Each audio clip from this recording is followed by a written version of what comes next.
Hello, everybody. I hope you're doing well. Welcome or welcome back. This is Dina with Impressive Warrior, and this is going to be a daily Dharma reading where we just take the pulse of the vibe that's going on in your life at this time. This is a timeless reading, so take what resonates, leave the rest. Let's go ahead and tell you about some of the pre-messages that we're looking at. The cards that I have out here, first and foremost, I got this really nice triplet message here with 36 prosperity, comes out with 15 compassion, and 33 miracle. So isn't that quite the lineup to begin us? So, at first, that one looks like, oh, the promise of abundance, which is a constant message on this channel, but sometimes it can leave us thinking, well, all right, spiritual abundance, yes, but where's that $1 million that could really go into funding my calling and some of those thoughts too. But yeah, I don't know where that tangent comes from, but directly below that comes 18 alignment. And so it's like aligning with our compassionate self brings those miracle breakthroughs of abundance, not just spiritual abundance, which compassion, bridging, prosperity, and miracles really talks more about heart-based prosperity. But the message continues to get deeper. The last one from that deck that flew itself out but over to the side was 35 lumen essence. Here we're talking about your elemental beauty. I want to leave it at that. Even if you're the masculine watching this, there's some kind of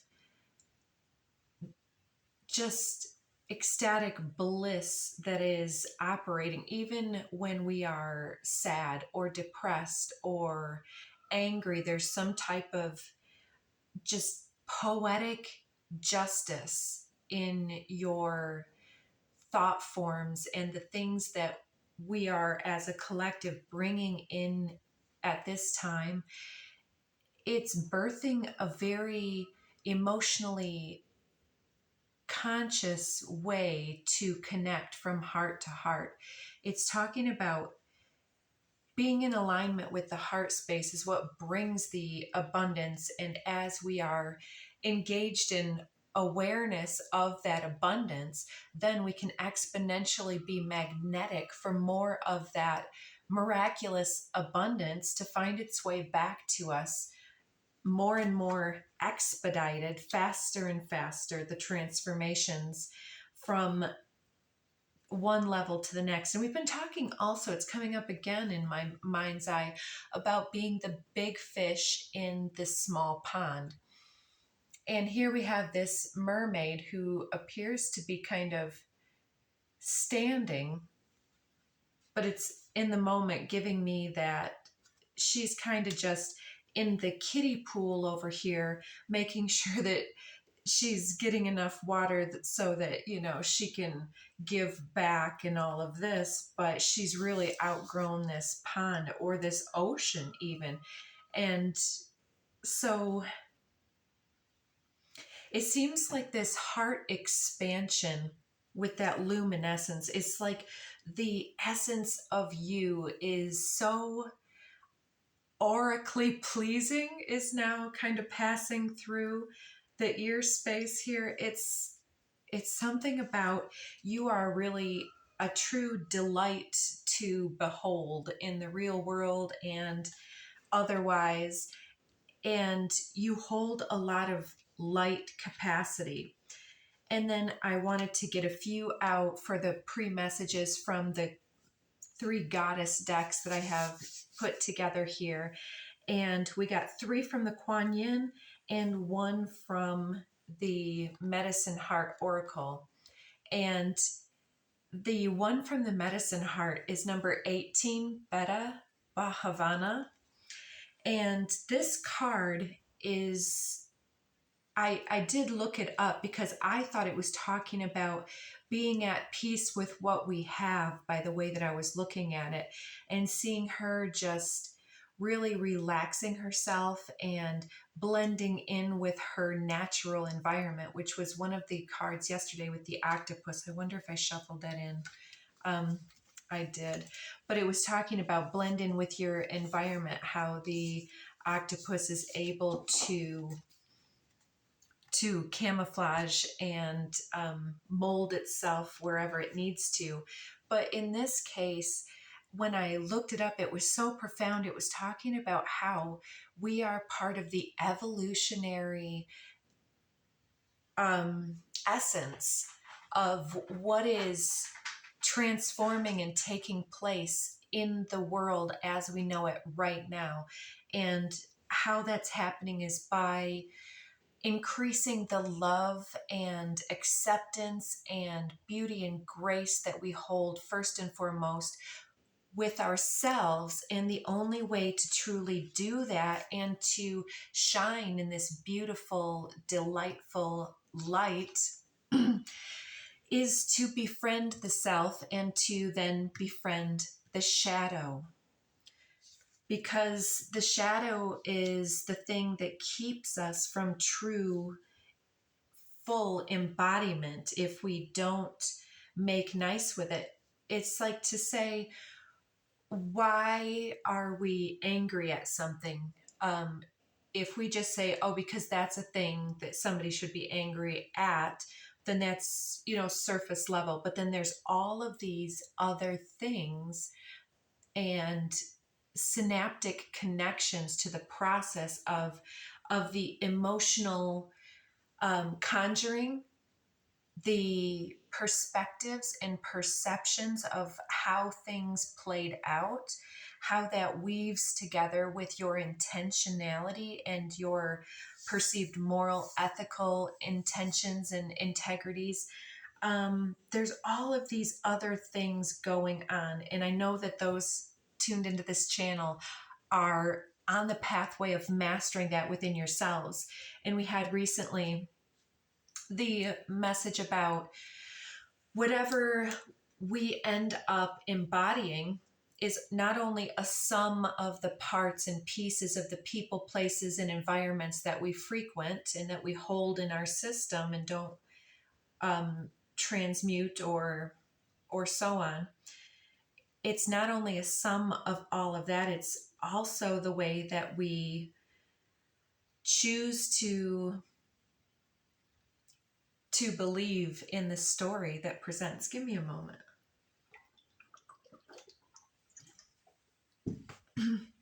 So I want to read a little bit of that from the book because I thought it was so great. The summary part says, genuine friendship is grounded in acceptance, interest, and care. It brings out the best in us, offering encouragement for growth, and acknowledges our limitations and challenges with compassion. Friendship is a relational capacity for regard, reassurance, and relief. Yeah, they care about you enough to wonder about you. Like, how are you really feeling? What's been going on with you? Be that type of a friend to yourself. Be sweet to yourself. Drop the inner war with your body, your mind, or your life. And consider how you might befriend yourself unconditionally. There are many good things that want to make their way into your life. The things that you are wanting and desiring for yourself are on their way to you. They're magnetizing themselves back to you in return. Generating the emotional safety of friendship within naturally opens your heart to attract and to enjoy the divine warmth that desires entry into your world now. that luminescence, that full embodiment of your happiness, your warmth, your abundance, that feeling of compassion. Um, as we understand what the shadow is either trying to protect or deflect or embody more fully, then we can understand how to have more compassion for self and others. So, okay, in here, the meta actually translates as warmth, kindness, and unconditional friendship. Beautiful. And let me just, it talks a lot about how self-love liberates you from fear, and especially the fear of not being good enough, not being worthy of something more, and how we can somehow invalidate or discount our skills, our intuition, and our contribution. Like how we play small in some type of a way is in direct undermining position to embodying our full light capacity. And that's what we're here to embody. It's not selfish to want to thrive and to shine as brightly as you can. I'm hearing shine bright like a diamond. So I'll read that again. Self-love liberates you from the fear of not being good enough, transforming your relationship not only with yourself, but also with life and with the universe. So it puts you in that divine cosmic flow of not why is this happening to me, and not even why is it happening for me, but how can I take what's happening and see some type of process that helps me to work within it and not at cross purposes to it. It's not about necessarily sculpting it. And so I feel like many of us, myself included, have been really caught up in manifestation as a process of sculpting rather than truly allowing the winds of life to blow through us like this hollow bone, to be a divine, clear channel without the presupposition that we know best as to how it should look or take shape in our lives, but to say what is fun, what is exciting. And as that energy moves through us, the breath that is able to now support my voice. I was wondering why the voice is and it's kind of fluctuating still. It's this tinny quality from the top of the lungs right now. And there's a deepening breath that wants to be taken. Let's take it now.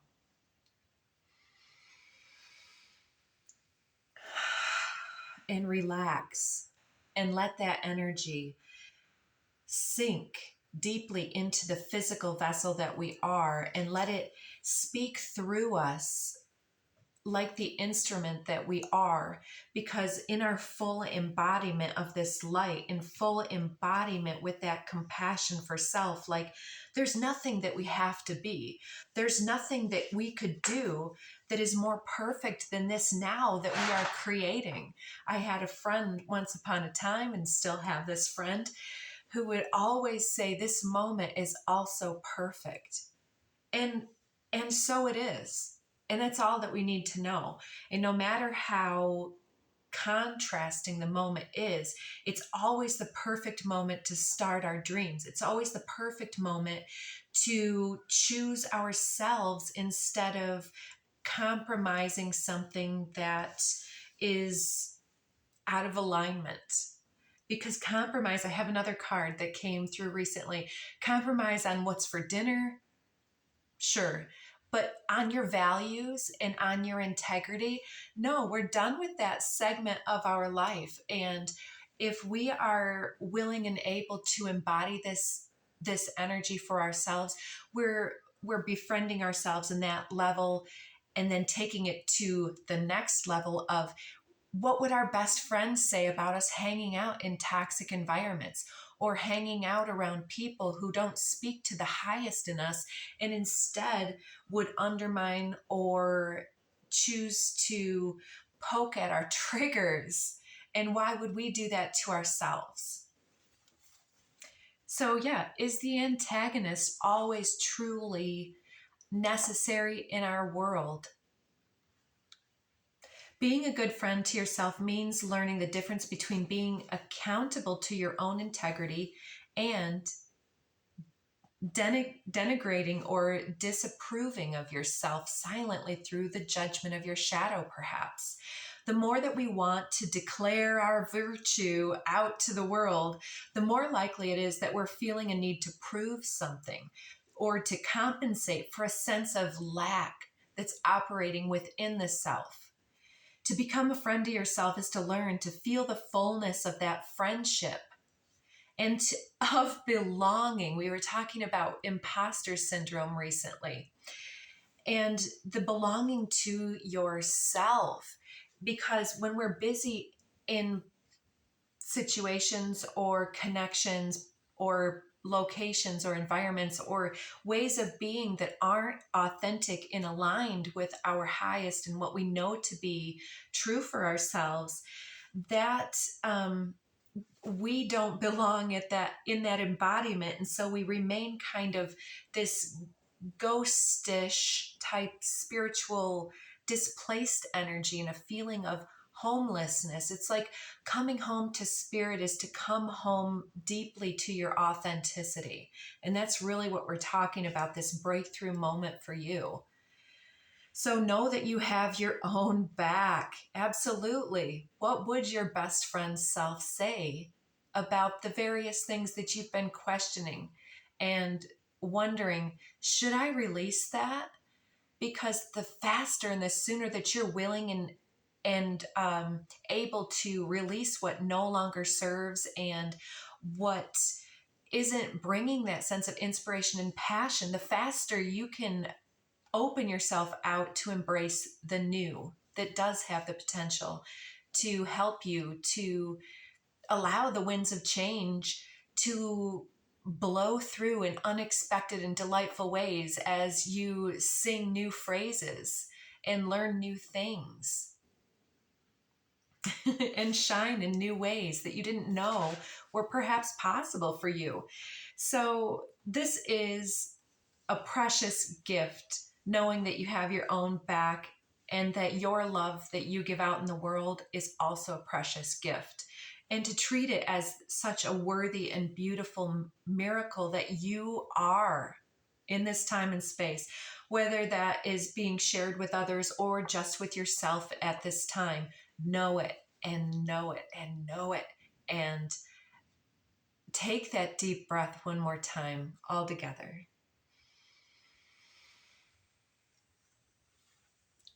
Absolutely. The magnolias that are drawn on this card here are talking about the ancient way of evolutionary life propagating seed by seed for the future.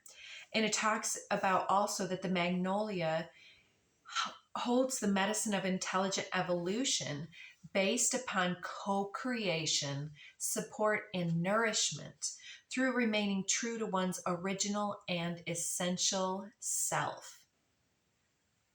Isn't that gorgeous? And the way that we work with this co-creative energy allows there to be mutual success, not threatened by another's advancement, but celebrating that with each other. This teaches the power of the sacred ecosystem. Provided one remains true to oneself, diversification can facilitate tremendous success. This tremendous prosperity lies just on the other side of you really saying, this is boring. This is lame. I don't want to fight. And hanging up that call and taking your calling over here and finding new and curious ways to belong to yourself in new ways, opening up those new light codes so that you shine differently. So there's some type of grace for yourself, because this ivory swan goddess 15 from the Kuan Yin deck always talks to me about needing this rest and grace for yourself, a need for forgiveness, and to allow certain things to be released and to die away from your conscious experience once and for all. It's like the past timelines no longer need to be drudged up. We've moved away from that. And then the more that we keep helping others with this paradigm, they need to be in alignment with their higher self, not with operating in those systems. We can't save people that aren't ready to wake up. The ones that are seeking the transformation codes will find you in your higher energy. If you're missioning to those in their lower energies, you are doing yourself a disservice at this time, because there's a quantum leap in the timeline split right now.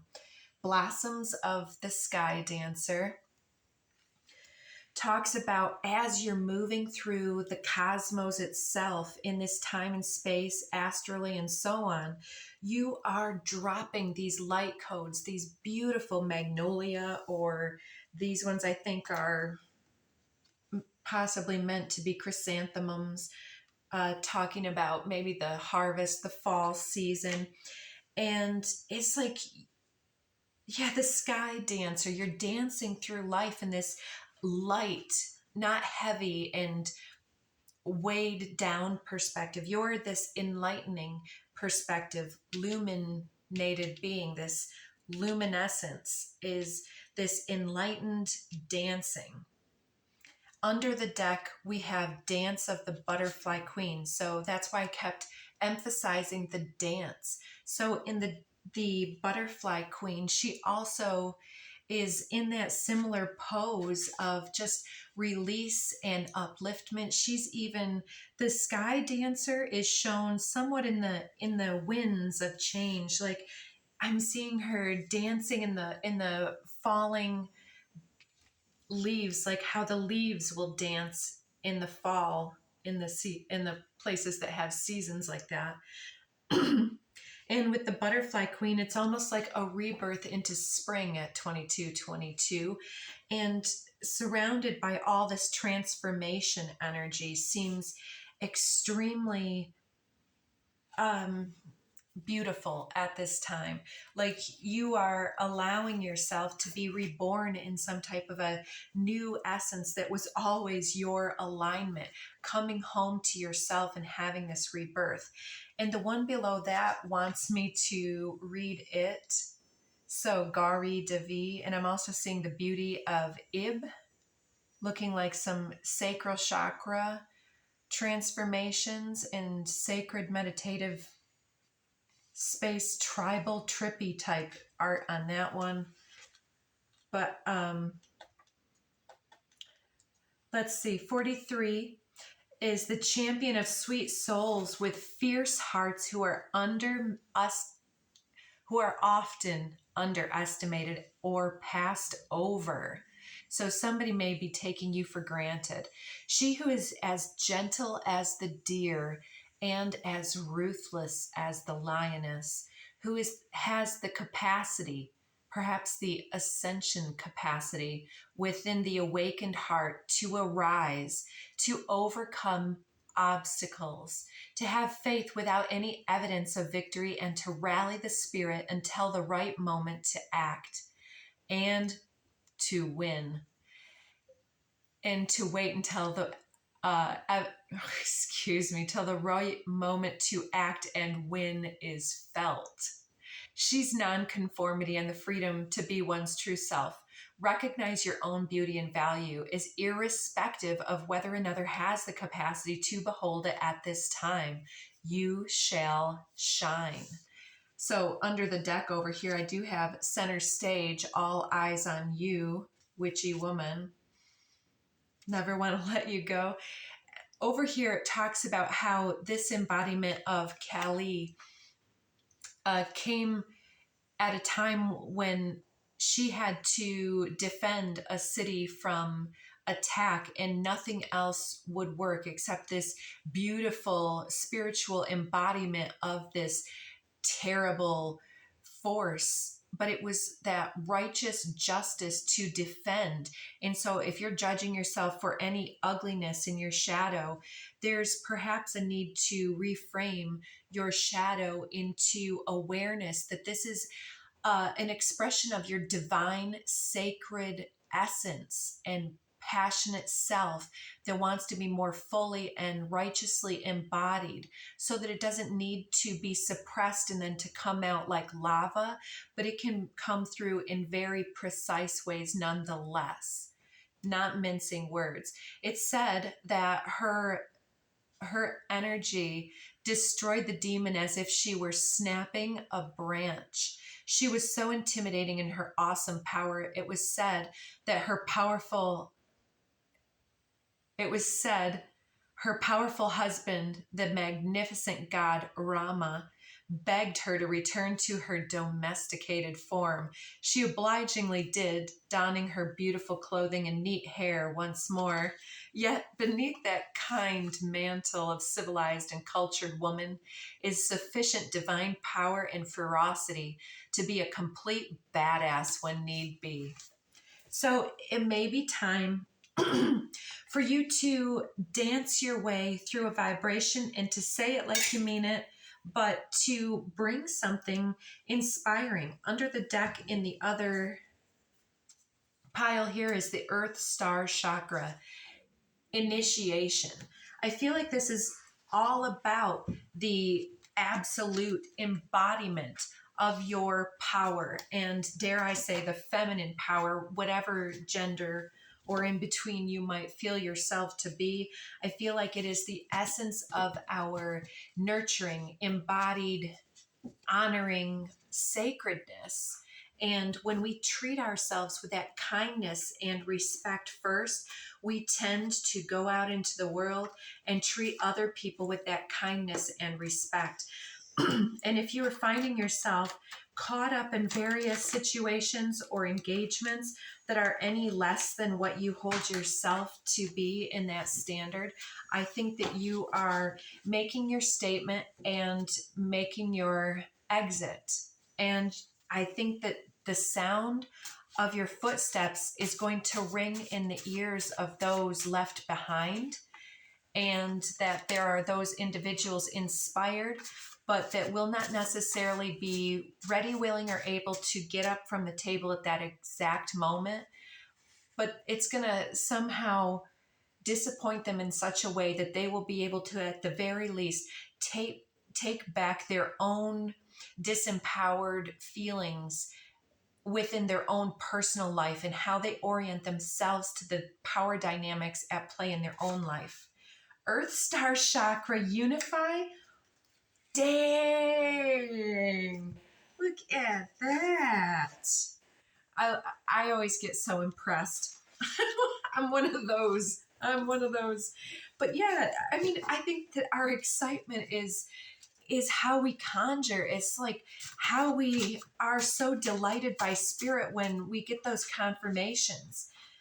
Oh, I don't know if my voice is up to it today, but the Mary Poppins movie has so many good songs in it. And so I've put some of the lyrics. This one's feed the birds, toppins a bag. So yeah, so you might want to go encourage people to do some type of outreach, but there's a way that serves the entire earth in a very divine way, and there's ways that ends up exhausting the individuals meant to embody that and carry that forward. They're putting out the light instead of building the light capacity, at least for your perspective, and that's all that matters, because if it's dimming your light, it's not your jam.